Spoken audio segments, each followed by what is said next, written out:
Prince William, a moment of pure grace at Windsor Castle that the world couldn't stop talking about. His subtle yet powerful act of courtesy that took over the headlines. But what followed was nothing short of fascinating.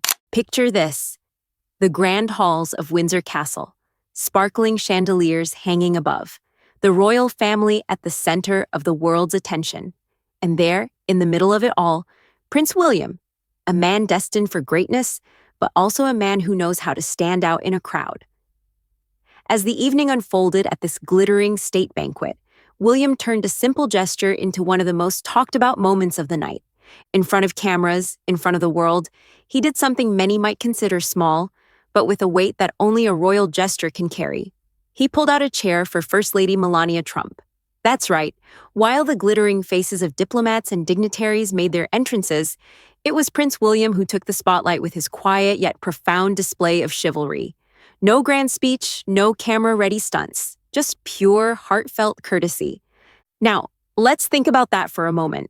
This wasn't just about a polite act of opening a chair. No. This was Prince William, heir to the British throne, showing the world exactly what diplomacy and tradition are all about. A gesture like that isn't just about showing respect. It's about representing an entire legacy of monarchy, where manners, tradition, and soft power intersect. As Melania Trump prepared to take her seat beside Queen Camilla, the cameras flashed, and that brief moment turned into something far more symbolic than anyone expected. Prince William wasn't just a royal guest at the table, he was the embodiment of royal service, grace under pressure. And let's talk about Melania for a second. She was wearing a stunning sunshine yellow gown that lit up the room, with a rose pink belt and sapphire blue earrings. Talk about royal elegance. Her presence was every bit as polished as Prince William's actions, the perfect counterpart in this display of diplomatic grandeur. Together they set the tone for the evening: luxury, dignity, and high society charm. This wasn't just a dinner. It was a stage for one of the most powerful relationships in global politics and diplomacy: the UK and the US. They're not just politicians, they're symbols, and their every move, every glance, is a reflection of their nations. But of course, the night wasn't without its moments of controversy. Enter Catherine, the Princess of Wales, poised as always. She was seated next to President Trump, and though everything seemed picture perfect, one small moment caught the eye of the public. President Trump's attempt to tuck in Catherine's chair caused an online stir. Some said it was too familiar, too informal for such a high-stakes event. It wasn't an outburst, but it raised eyebrows nevertheless. Now Catherine, ever the diplomat, didn't flinch. She was graceful, composed, as always.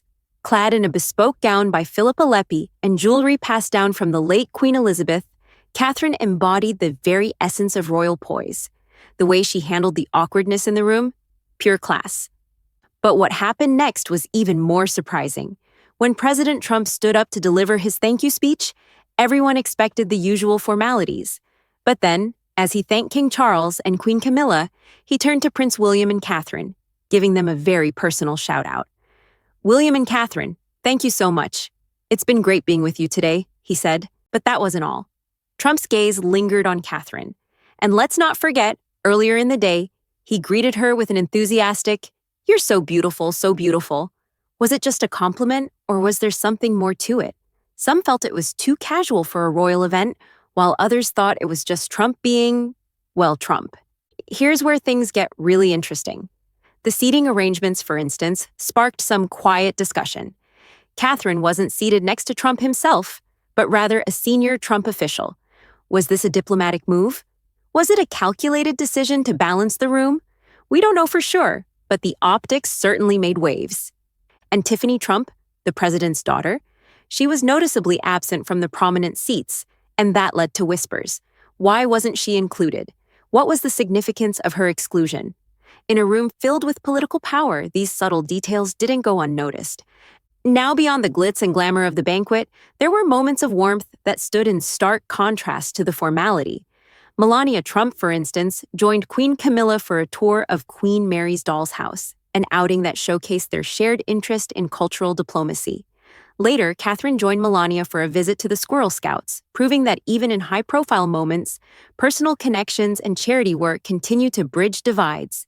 The Windsor Castle State Banquet will forever be remembered as a moment of cultural diplomacy, a grand evening blending tradition with modernity. But it wasn't just about the speeches, the tiaras, or the perfectly posed photos. No, it was the small moments that stuck with people. The chair pulled out by William, the compliments exchanged, the unspoken bond between him and Catherine. In the end, it was a display of the monarchy's future, polished, but still deeply human.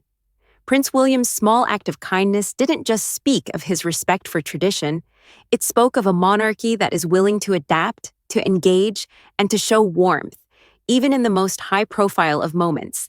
It's not just the grandeur we'll remember, it's the quiet gestures, the ones that show the true power of diplomacy. So what's the takeaway from all this? Was this just another royal event, or was it a subtle shift in how the monarchy is positioning itself in modern times? One thing's for sure, whether it's a small gesture or a grand speech, it's these moments of humanity that truly stand the test of time. And in a world where tradition often clashes with modernity, Prince William and the royal family have proven they can be both. The real question is, what's next for this new chapter in royal diplomacy?